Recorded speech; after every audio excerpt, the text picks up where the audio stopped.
Lady MacMillan said to me that Kenneth had said to her after the premiere of Manon that this will be the ballet that I get remembered for. Whether he was happy with that or not happy with that, I don't know. And it actually has become the truth. Of course, Romeo and Juliet and Meyerling now, which is being done by many companies around the world, they're also very important ballets of the repertoire, but Manon has probably been the ballet that's been taken over the longest period of time with many, many companies around the world outside of the Royal Ballet. And I think its attraction is, well, it's not your average story. The Manon, the main character, is not actually the most likable character. Neither are any of the characters really in the ballet, but I think it's a ballet that it's still so current in today's situation. We're talking about poverty, we're talking about extreme wealth, we're talking about the trafficking of women, prostitution, all things that are still so relevant in today's society, and I think that's why it resonates so much still today. Well, the essence really is absolutely everything. The story is the story. The choreography, which is so much of the story, is actually in the choreography, in how it's danced.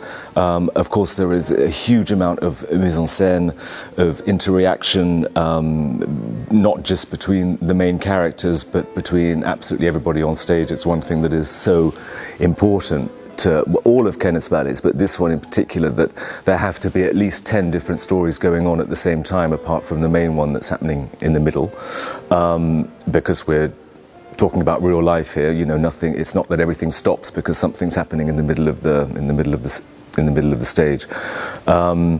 So really, it's an amalgamation of absolutely everything. With here we'll be using the Georgiades set design. There are other designs that have been done over the years, but the Georgiades one really shows and demonstrates the difference between poverty and wealth, which is, it's just a genius set design. It's not literal. We don't have an inn and a house and like one would see in something like Giselle. We have these rags at the back that represent the poverty, whereas everybody is in the courtesans, the prostitutes, the clients, everybody are in very elaborate costumes, and so we have this crass juxtaposition between rich and poor. And then the score, which has been orchestrated by Martin Yates about 10 years ago. And so they all have their value, and they're all vitally important. And I think that's one thing, you know, the music is not there to serve the dancers, the costumes are not there. You know, everything has to work together. It's a harmonious thing.